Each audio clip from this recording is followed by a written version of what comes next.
Let's do this.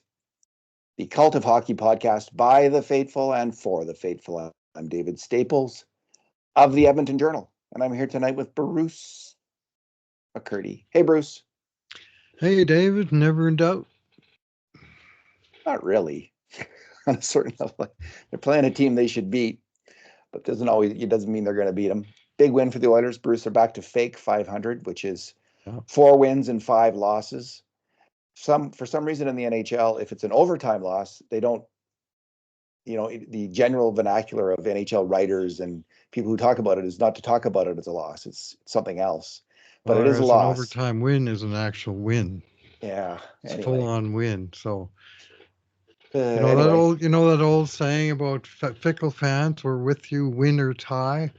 Well, in the shootout, those are the two outcomes. You got to win or you got to tie. Nobody loses. That's the folly of the cockamamie point system that the NHL has concocted. So, which I better fake 500. Better fake 500 than the game below fake 500. For 2 games. So they're at four wins, 4 losses, and 1 overtime loss for 9 points in 9 games. And they play Columbus tomorrow night. So tonight, 3-2 over Detroit, Bruce. This is our 2 good things, 2 bad things, and 2 numbers podcast. And we will have a conundrum. We haven't had them yet this year, but we will throw in a conundrum tonight. What's your good thing? Yeah, got no real choice but to go with birthday boy today, Leon Draisaitl.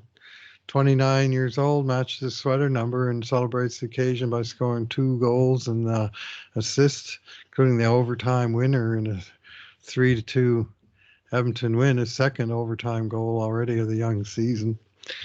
And I thought he had a strong game, other than one little detail that I'll get into later. 7 shots on net, 10 shot attempts led the team, and some real strong, hard drives on net. One of those was not the first goal that he scored, was credited with scoring, which was actually put in the Detroit net by Detroit defenseman Ollie Mata. Got a little gift from the hockey gourds on that goal. But a nice setup back to teed up Evan Bouchard for the outside rocket past Zach Hyman's screen that tied a game at 2-2 midway in the third period. And then the game winner on a great 3-way passing play, Ekholm to McDavid to Ekholm to Draisaitl, where Matthias Ekholm just laid a gorgeous pass through the crease, out of Talbot's reach, behind the defenseman, into this little lane, and hard pass. That's the only way it got through, and Leon was able to get enough of a backhand on it to redirect. A lot of players would have missed that, would have gone through their sticks, but it didn't go through that big paddle, and it just sort of popped up and into the net, and game over with the rare 4-on-4 overtime goal. What a great play by Ekholm. Just first of all, to gain the blue line, some players might have circled back. Yeah. But he decided to take the direct route, and he saw an opening and he took it, and then rifled that puck right around the boards because he saw McDavid over there. Yeah. And Connor McDavid did. It seemed like you don't even think about the play that he made. But the key to his play was he picked up the puck off the boards, moving his feet. Yeah. Like he was already going. And because of that makes a big difference on the play, I will suggest. And he found Ekholm, sent it right back to him, but a direct pass as opposed to a ring around pass. So the lane was open. Yeah. And Ek came in hard and whipped it over, and Leon popped it in. Did you see his reaction towards Ekholm after the goal? Like Ekholm was coming in for the celly, and Leon was just pumped. And the impression I get, David, is that Matthias Ekholm may be the most popular hockey player in Edmonton. His teammates love him. The fans, do you know an Oilers fan who doesn't like Matthias Ekholm? I can't say this, I do. All of them have their haters, or their well, even McDavid, quibblers. Right? Even McDavid will have haters because there's always that the contrarian, and there's also the person that just hates the top dog, like the star, and thinks the star, it's all about whatever, it's all about himself and it's not a team player. Like you'll often hear that. from some people about the very best player in the world. I heard it about Wayne Gretzky.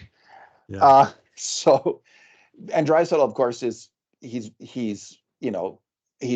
90% of the time he's brilliant, and then 10% of the time he's wandering around, lost in his own zone, causing goals against. So there's that weird thing with Leon going on. But you're right. Modern Mark Messier, David. Yeah, but Ekholm, I agree with you, Bruce. There's not a faction of fans. Every fan would agree that's Ken Holland's best move, and pretty much, yeah. And they would all. You never hear like that little group when he makes a mistake. There's not that little group of Ekholm haters. Like for every other player, when a player makes a mistake, there's that group of haters that come out and start attacking, but not with Ekholm. So he's really popular. A lot of people love him, and I mean the way that he embraced the city, I think, was brilliant PR on his part. If it was PR, I just think it's the way that he is. It's his Nordic family loves the Nordic climate, and they just took to it and lived here year round and enjoy the winter and everything, and just full on bought into it. And for any remaining doubters that were there, I think that that was the sealer. Yeah. So he's my other good thing, but we're only doing one each. Hell of a trade. Draisaitl and Ekholm, but I'll choose specifically the birthday boy with the the big offensive performance. Hell of a trade for the Oilers, indeed. All right, I'll slip in two quick ones then too. Sure. The first one is real quick. It's just the tying goal. The Californian. Detroit had scored on a Californian, which is the outside shot tipped into the net, essentially. Yeah. Perfected by Californian teams against the Edmonton Oilers in the Decade of Darkness. Perfected by Anaheim, San Jose, and Los Angeles. They scored just countless repeated goals, crushing the Oilers game after game with this kind of goal. And Detroit got one for their second goal of the game. But the Oilers came back and they got one of their own, and it was a really great screen by Zach Hyman, kind of the flying screen. Sometimes you're going to get hit with the puck when you do that. Yeah, you got to be brave to do that. Sometimes you're going to get hit. Bouchard shooting lane. Sometimes you're going to screen that goalie and create a goal. And I think without that screen, there's no goal. So right. Bouchard made a very nice shot, as he's capable of doing. But that was beautiful. That was a great screen by Zach Hyman. But my good thing, Bruce, is I'm going to suggest here's another really, really popular player. Low key popular, but still popular. It might not have a large group of haters. Calvin Pickard. He's maybe because expectations were so low when he came to Edmonton, and he's met them. I mean, anytime you're the goalie, like as I've said before, like you're not the backup goalie when you're in net, or you're not the number two goalie. You're the number one goalie. The fourth line, you're number one. Yeah, you're playing their best players. You're playing all their players. You are the number one goalie when you're actually in the net. So it's a pretty crucial position. And Pickard did very well in that role last year. He came in the playoffs and came through for the Oilers. And so far this year, it's been a bit of a mixed bag, but he's had a couple good games, and this was one of them. This game,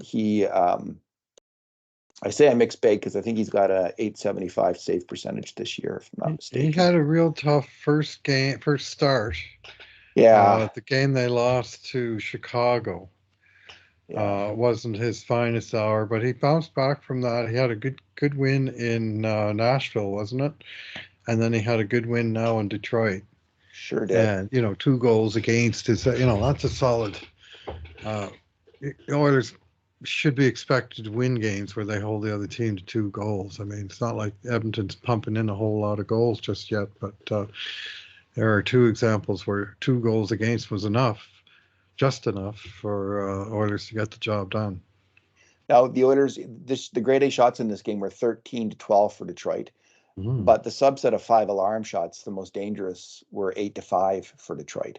So that's a more significant edge in expected goals, at least from our looking at things, than the I don't know what the shot count was, but the grade A shot was 13-12, so that's pretty close. Anyway, he's Bruce, and I don't know if this is true because I wrote today in my post, I think he might be the least athletic goalie in the NHL, but he might also be the smartest goalie in the NHL. And a smart goalie is a Oh, thing of beauty. He reads plays that one exceptionally where he well. stuffed it at the crossing pass, and the guy just slammed it in the other side, and he was there and waiting for it. That was A1. Oh, yeah, we're going to get to that one in Okay. another context. But yeah, that was a fantastic save. He really is an exceptional reader of the play. There's probably other more talented goalies who also read the play as well as Pickard. Mm-hmm. My friend keeps Pickard. calling him Pickard, and it screws me up. I think, what is his name? Pickard. But Pickard, and he yeah, he knows where the and it's and I don't like when I see games with Stuart Skinner compared to Pickard. I see a difference in this reading of the play. Pickard's just a little bit better than Stuart Skinner. Stuart Skinner's not bad at it, but on Okay. sometimes behind the net plays, and maybe this is more of a physical thing than a reading the play kind of thing with Skinner. But he has trouble with pucks coming up from behind the net and down low. Pickard's really good at that. He's got some things going on. Like again, I know he's not like Grant Furynet with lightning fast reflexes, but man, he got the job done tonight, and he's done it in the past. Last year, Bruce, he had a 909 save percentage in 23 games, which was, I think, it was above the NHL, or is that right about at the NHL average for goalies last year? So for your Mm-hmm. backup goalie, that's not bad. Sure. And played in 3 playoff games. The stats for those. Anyway, let's move on, Bruce. What is your bad thing? Oh, well, I think I'll take the start of the game.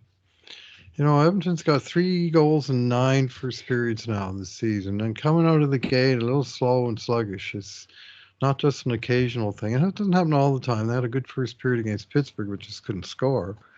But tonight they were on the back foot. They had about maybe 2 or 3 half decent shifts early, and then uh, Detroit turned their first shot into a goal to open the scoring.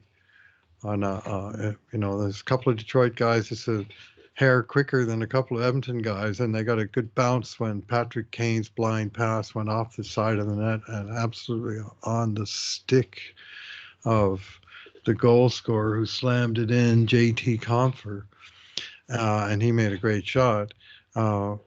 I mean, Patrick Kane's a good player, and it's possible that he was trying to bank that pass off the net like Wayne Gretzky used to do from time to time. But I think he just sort of blindly spun and it just bounced perfect. But it was like from there until mostly the end of the first period, Detroit was skating rings around the Oilers. I'm going, who are these guys? Like they looked like they're 10 years younger. And it was, in fact, the Red Wings playing their third game in 4 days, including back to back, whereas Edmonton had yesterday off, and it was their third game in 6 days. So Oilers had the rest of bench. I guess it showed eventually, but it sure didn't show up in that first period, and they just a little too sluggish, bit too nonchalant, a couple of really bad turnovers in the defensive end of the sheet. And I think we had Detroit with a 6-2 edge in grade A's in that first period. And Pickard, after getting beaten on the shot, I give no blame to him at all for the goal. And he made 2 or 3 saves that it could easily have been 2-0 at the first intermission. Easily, it could have been 2-0. And maybe Edmonton comes back from 2-0, and maybe they don't. But they were, thanks to their goalie, that they got out of the first period only trailing 1-0, and it was just took them a while to get it going today. Interesting rebuild, Bruce, for Detroit, because they've been a bad team for a long time now, a decade. They've been a bad team, and it really hits the skids in 2017. That's when they start to get the high draft picks. That's when But the Mike draft Ilitch picks, died. It's exactly what happened, and that's when Ken Holland switched overnight from buyer to seller. so their draft picks though were 9th overall, 6th overall, 6th overall, 4th overall, 6th overall, 8th overall, 9th overall, and then they got up to 15th overall last year. So they never quite hit that bad enough Top 3, yeah. jackpot of getting the first overall pick. And so it's kind of a mixed bag. Like players taken in that range between 5 and 10th overall, about half of them are going to be either top 4 pairing defensemen or top 6 forwards on their team. About half of them are going to do that in their careers and be regulars there. And the other half are going to be marginal players if they make the NHL at all. And that's what it looks like the happened with the Red Wings. Like so they've drafted like Michael Rasmussen, who's still with the team but has never really become a top 6 player. Philip Zadina, who's now I think out of the NHL. Gone now. Yeah. Moritz Seider, who's a top pairing on their team. Lucas Raymond, top line. Simon Edvinsson, we'll see. He might be looks pretty good, but could be top 4. Ways to go. Marco Kasper, again, we'll see. And Nate Danielson, so we'll see. So they're gonna. It looks like it's gonna be that 50-50 split for them, without possibly any superstar player. Right. So that's a tough rebuild. That's a tough way to go because you've been bad a long time, but you haven't been bad enough. Right. Yeah, when you have a single-digit draft pick year after year, like Buffalo is a great example of this as well, where they always seem to have a pick in the top 9. But in there, they had 2 or 3 first overalls, right? The Eichel was the second overall. Yeah. Darlene was the first overall. Owen Power was first overall. And so you expect them to have some, real A-plus players from that process. Whereas, as I say, with Detroit, it's like 6, 9, 5. They're there, but they're not right at the very top of the list, and just haven't won any lotteries from the sounds of it. Because you win a lottery to get into the top 3, and it doesn't sound like they won a single one in all those years. Yeah, and they could have drafted better some of those years. Of course, there's some of the years they could have drafted worse. So anyway, that's how it works. Good luck to the Detroit Red. Tyler Wright. My bad thing, Bruce, is also related to the start of the game. And it's 2 players, 3 plays. Bruce, if I was coaching the Edmonton Oilers, easy thing to say, like not that would ever happen, but if it had been up to me, I would have benched Darnell Nurse in that period. I think the plays that he was making were unacceptable from a veteran hockey player. Pucks behind the net. There's 2 Oilers behind the net, and there's 2 Red Wings. There's Draisaitl behind the net, and there's Kulak behind the net, I think. And Kulak turns over the puck, and Draisaitl's unable to stop the pass out. Very difficult pass to stop from Kane. But Darnell Nurse, Bruce, he's the third man in this situation, and he's puck watching the entire time. A veteran NHL defenseman, puck in the corner. He is not shoulder checked to see if anyone's in the slot waiting for that pass. He is puck, and there's like 4 steamboats, and he's watching the puck the entire time. The puck goes to the shooter, as you say, off the side of the net. Completely expected they're going to pass that puck out. That's what they're going to do. That's why they're in the corner. And for a veteran defenseman not to shoulder check and cover the shooter in front of the net, it's not acceptable. It really isn't. And it's the kind of mistake that Nurse has been making in recent years and hasn't gotten over. Okay, so that's one play. And I was very, very unhappy. Goal comes as a result of it. But about halfway through the first, there's another very similar play, or another play. And actually, this is 12 minutes into the first period. And the Oilers are trying to exit the zone, and Nurse is way high up at one point, and the puck gets passed down because McDavid loses a battle at the blue line, and the puck gets passed down, and Stetcher's there, and Nurse, who's been kind of wandering around out of position, finally tries to get back to his spot on the left side of the fence, and there's a cross-seam pass, and he's late on it.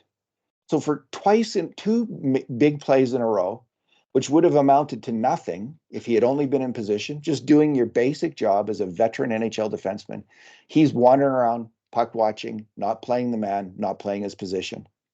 And again, that was the moment I think, okay, you should sit down for the rest of the period. The coach should send you a message.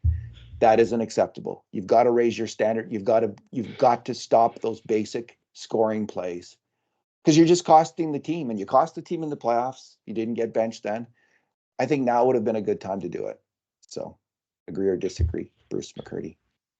Well, the options are a little limited, David, and that the coaches are trying to feed him important minutes and trying to find a way to find the balance between their decidedly lopsided defense setting that they have. They have sort of their top four defensemen, which isn't nominally their top four, of the three lefties and the one righty, of course, Bouchard, but Ekholm, Nurse, and Kulak, 1, 2, 3, have been solid throughout.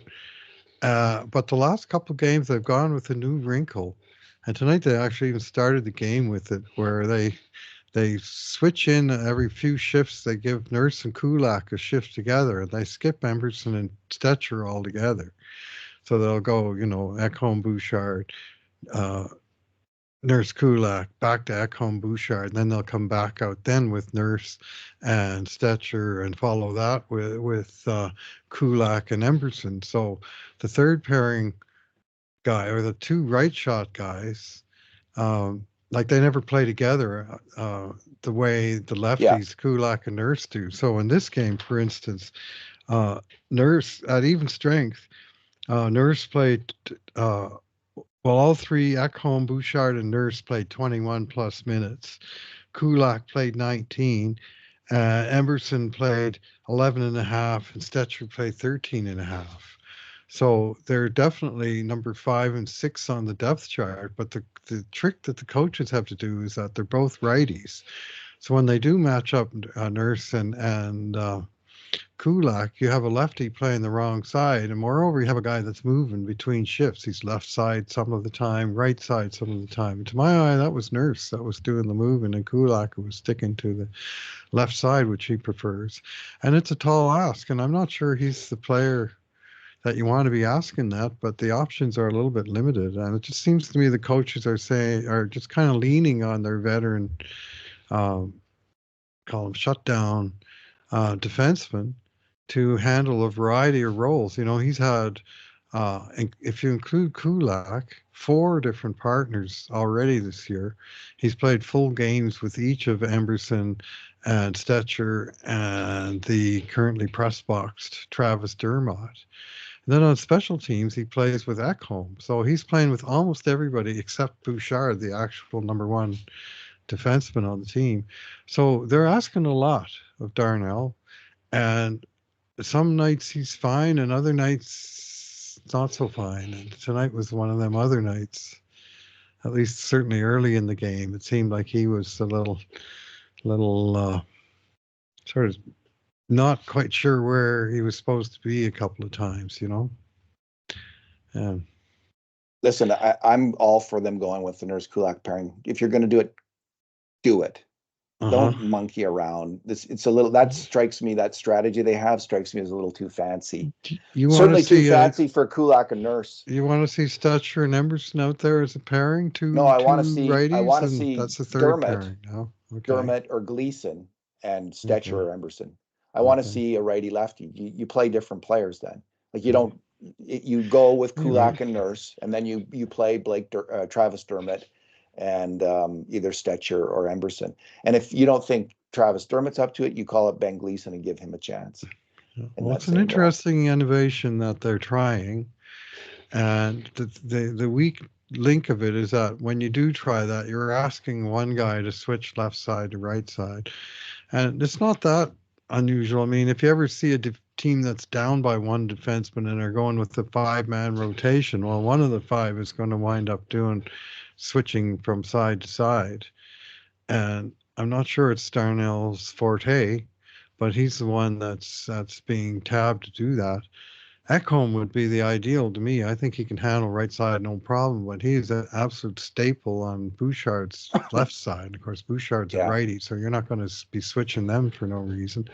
So Ek mostly plays on the left side, except when he's penalty killing with Nurse, and then he's the guy who goes to the right side. So there's no sort of obvious, easy solutions. And I find it kind of intriguing here what they're trying to do, which is get a little blend in of times in the game where you're skipping your two weakest defensemen as they see it, obviously, and they just miss the odd shift. It's like a forward rotation where the fourth line doesn't get every shift. They get one and then they miss one. Only this is with defense, but they have to sort of mix and match as they're doing it. And it's an interesting experiment, and so far they won 2 games doing it. So I suspect they're going to stick with it until it stops working.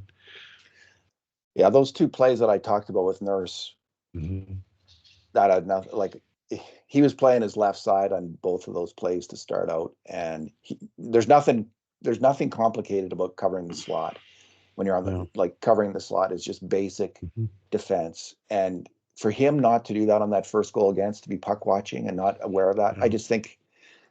And then on the second one, it was the same thing. So, he's not going to be getting a glowing high grade from this game or anything. But I do have, I do have some empathy for the versatility they're asking from the guy, and can he do it? Well, I guess we're going to find out. But they're certainly laying the challenge out there for him. Yeah, I'm a little like, I don't know what their attitude, Nurse and Kulak, are about playing the right side. I mean, the Oilers are going to throw Philip Broberg to the Wolves and put him on the right side. So if they're going to do that to a young player, can't you ask a veteran player to step up, take one for the team, sacrifice a bit? You're one of the 4 best defensemen on this team. We'd like to play the 4 best defensemen the most. Can one of you guys just make up your mind? They're asking them to do it. Yeah, well, and then, but anyway, I'm not sure about switching back and forth during a game. I think players can do that, make that switch over if they're really good skaters and they're big, which both Kulak and Nurse are. But I don't think they can. It might be a problem doing it between shifts in a game. So that might, and I wouldn't. I think that's kind of an interesting strategy, but maybe a little too interesting for actual real life. 2 goals against in 2 games, so they must be doing something right. Anyway, I grew up in the 80s, David, when the Oilers had right defenseman named Charlie Huddy, who shot left, and Randy Gregg, who shot left, and Craig Muni, who also shot left. And they were typically they only had one righty on the team. And these other guys, I mean, the great Randy Gregg was just honored as with the Oilers Hall of Fame nomination. He won. I watched him with the Golden Bears in the 70s. He started playing university hockey as a 4th-year medical student, 19 years old.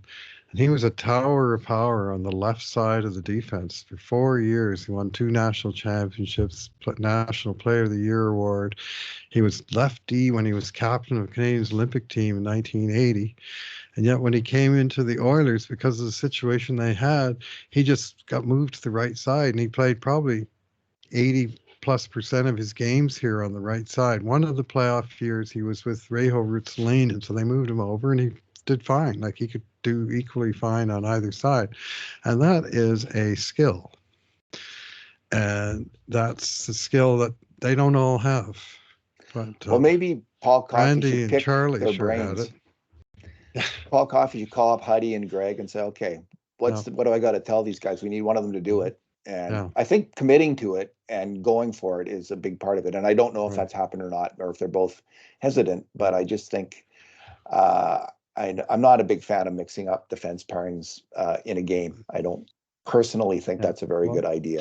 Tonight, Darnell played 12 minutes and change with Stetcher and 7.5 minutes with Kulak. So lots of both. It wasn't just an odd little shift here and there. Like I say, those two started the game together, and they had shifts at various times, including, late periods and sort of chosen situations where they just wanted to shorten the bench, so to speak, on the defense and just use their 4 best for a rotation. So anyway, it's just something to track. I was interested to watch it, and tonight, having sort of gone through the Pittsburgh game and seen how they done it, like tonight they made no bones about it. They started the game. Maybe it'll work.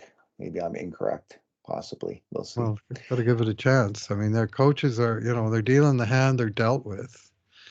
And they have, a couple of, clearly their fifth and sixth best defensemen are both right-handed guys. So how do you work around that? And that's what they're trying. Yeah, I'm not sure. The problem with my plan is, like, if you want to go with Dermott, he hasn't been that good, um, truth be told, this year. Unfortunately.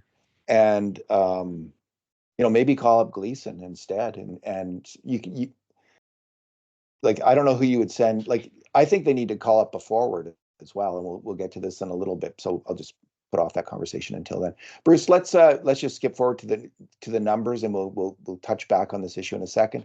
What is your number? Yeah, my number is Faceoffs. Such an odd game for the Oilers in the faceoff circle. It was driving me nuts. Over and over again, they get an offensive zone faceoff and lose it, and lose the next one. And Detroit must have iced the puck, it seemed like 10 times. And those are the draws that are important. Well, in this game, Edmonton went 23 wins, 35 losses. So 58 draws in the whole game. Out of the 58, 30, over half of the draws were in the offensive zone. And Edmonton won 7 out of the 30. They won 16 of the other 28. But in the O zone, it was Ryan 1 for 2, Janmark 0 for 1, Henrique 1 for 4, Draisaitl 4 for 14, Arvidsson 0 for 1, Nugent Hopkins 0 for 2, and McDavid 1 for 6. Like every single one of them had a fail rate in the O zone. And so many plays started where they had the puck in Detroit's territory, and sometimes they kept the clearing shot in at the blue line, but more often they had to go out to the neutral zone to reorganize or go all the way back to their own zone to recover the puck. And just that was one detail the Oilers did not pay enough attention to. They certainly didn't get the results tonight. 7 out of 30 for what's that? About 23%. I mean, that's terrible. That is not good. Bruce, my number is 0 for 6. So far this year, Leon Draisaitl has fired 6 one-timer shots on net, his dread executioner shot. So we've been tracking we've been tracking the types of shots since the 2019-20 season. We didn't do that before in our grade A scoring, our grade A shots project, but since 2019-20 we have. And in that time, including this year, Leon Draisaitl's played 434 games, and he's had 344 one-timer shots. Wow. He has scored a total of 119 goals for 35% shooting percentage. 35% shooting percentage on those one-timer shots. It has been in the NHL for the last 5 years the most lethal weapon in the league. He has been deadly. So this year, I'm going to say tonight he got his 2 best one-timers off, I believe, of the season. But I still think he's, what I noticed early on, that he was definitely off with the one-timers. They weren't particularly dangerous looking by his standards at all. They weren't heading towards dangerous. They were either right at the goalie, or I think he's missed the net a few times as well. We only count the ones that hit the net. And he wasn't close to scoring. Tonight he was. The first one was early in the third period, and Arvidsson put the puck cross seam right across, almost the full width of the ice. Mm-hmm. And Draisaitl got a hard shot. But I think if he was truly on, he would have scored on that play, because Talbot was a little bit late coming over, and there was a lot of net to shoot at. And I think Leon would normally hit that. I think on the second one, he really hammered the puck again. And the official score said it was a shot, and you think Talbot got his glove on it, and little piece of it, and it hit the side of the net. I think Leon would have scored again, or would have come closer to scoring, because usually he would put that shot to the other side of the net, back across the net, and might get a goal that way. I mean, he often does that. Sometimes he'll just beat the goalie to his glove side as well. But I'll say when he's at his best, he'll score on one of those 2 shots. And he's getting there. Both those 2 shots were really good shots. But the many other parts of his game right now are going really well. His offensive game has taken off. But the shot, the shot isn't quite there, and I think it's a bit obviously a big missing piece on the power play. Maybe the other teams are really looking for it and denying him that shot. He's only had 2 on the power play so far this year. Most of his one-timer shots come on the power play. Typically, yeah.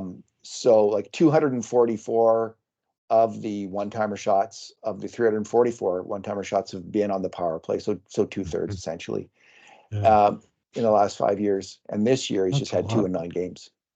Yeah. Yeah, Well, so it'll come, but it's not here yet. yeah, that executioner shot is lethal weapon 1 on Edmonton's power play.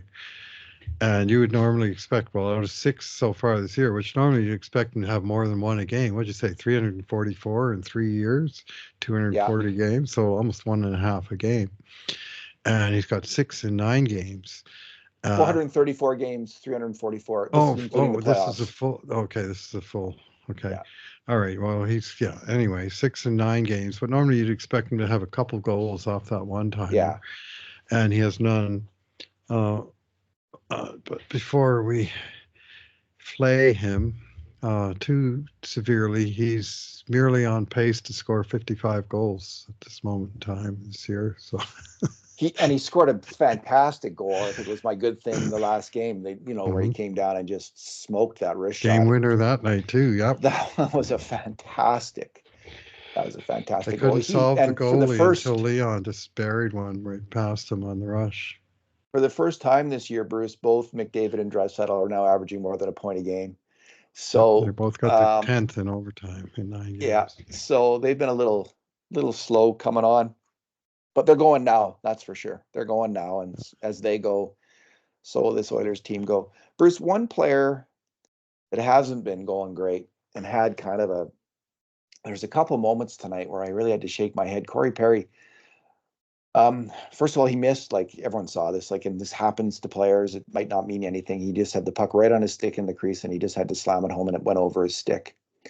And then a few minutes later, he made a backhand pass in his own zone to a Detroit Red Wing who got a Detroit Red Wing named Patrick Kane who behind got a everybody. 5 alarm shot.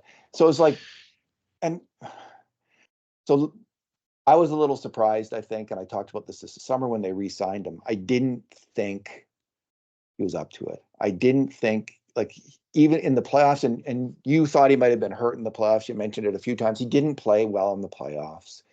He didn't really help the team consistently. Now and then he did. He doesn't hurt the team usually a ton because he's a very safe player, smart player. But Bruce, he just doesn't seem like he's up to it, and he's certainly not up to playing every game. So today they played in Detroit. Tomorrow they're playing in Columbus. They got two older players, Ryan and Perry.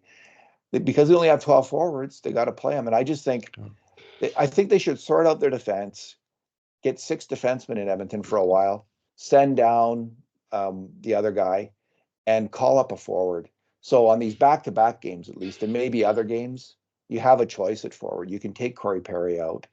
You can take Derek Ryan out. And I guess maybe they don't want to do that because maybe they think it would upset Noah Phillips. He's the number one guy, I think, for a call-up. I think they might think they want him down there for a better length of time to make sure that his game's ready after especially being off a year. And I think that's actually that's sound thinking. And maybe they're just going to try to tough it out until then. Nonetheless, Cory Perry is not tearing up the pea patch in the NHL anymore, not even close.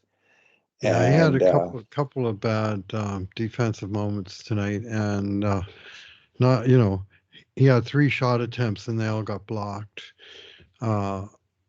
Last game he did have a fantastic screen on Ekholm's goal. Yeah. He's There's one play for, a game, where he's for great. moments. Yeah. Well, his one play tonight was fighting Joe Veleno. Yeah. After Veleno took liberties on Derek Ryan, who I think he's Derek Ryan is the opposite of that guy in the is it the Swedish league that they have the silver helmet for the top scorer on a team? You're not allowed to touch the guy. It's like Ryan has got this big kick me sign, hit me, do whatever you want. They're not going to call it. And he got crushed with a high hit by Joe Veleno, and Cory Perry took the number, which was pretty easy because it was number 90, same as him. And the two number 90s, this is the first for me, two number 90s going at it in the fight.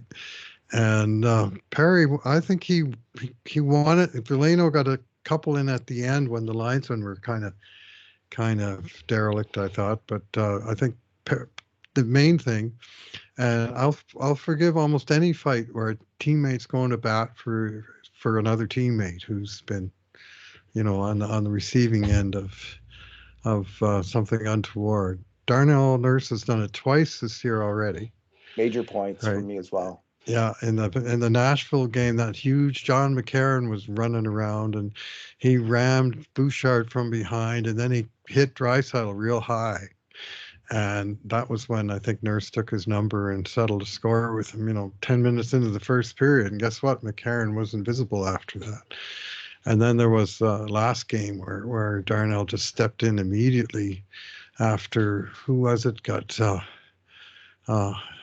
pummeled, took a hit, and Darnell just sort of immediately settled the score right then and there. And now Perry's doing it, and I don't care if they fight 10 times all year, as long as you pick your spots and you do it at the appropriate times, which to me, all three of those fights were.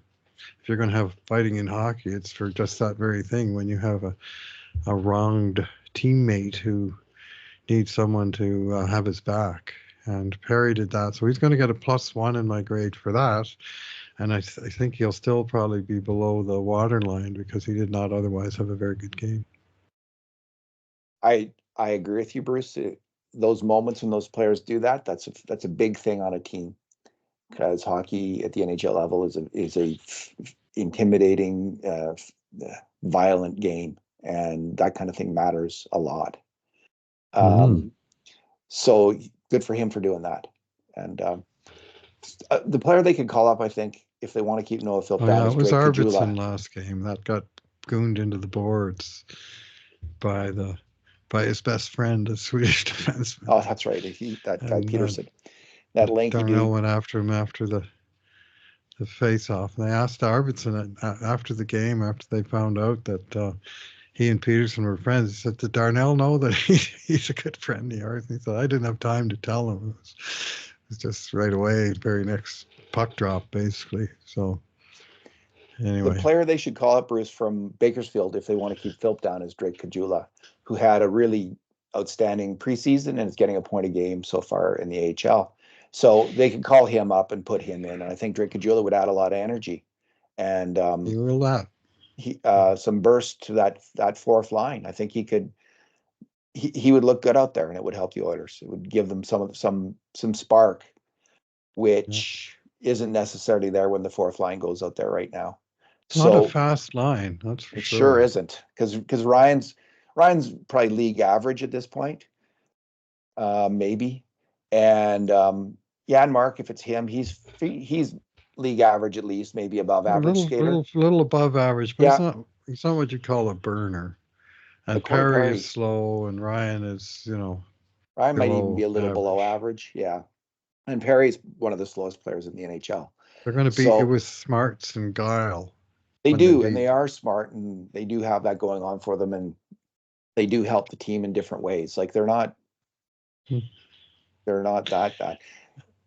And they're not playing a lot of minutes, David, is the other thing. So, I mean, Ryan, I think he's been under 10 minutes every night. So when you're playing him 2 nights in a row, well, if he played 9 minutes like he did tonight, or 11 like Perry did, it's not like you're asking them to go out and put, back-to-back 24-minute nights out there. And that would be, it's just not going to happen with those fourth liners. That's a good point. Calgary has a guy on their minor league team, which is the best team in the AHL right now, who has 8 goals in 7 games.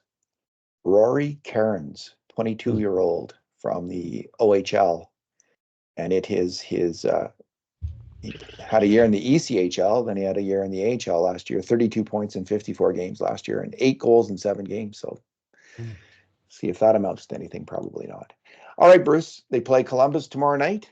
Tomorrow, And 5 p.m. Mountain, take it from there. Columbus. So right back at it, and it's the 10th game of the opening 10-game segment. So they want to get above 500 with a win tomorrow. And Oh, is this one of these Amazon games? Is it? no, No, it's not. Monday game, but it's not Amazon. The first Amazon game involving the Oilers is next Monday, November 4th, when they host New Jersey Devils. Great. All right, Bruce, thanks for talking tonight. All right, thanks for listening, everyone. And in the meantime, and in between times, this has been another edition of the Cult of Hockey Podcast.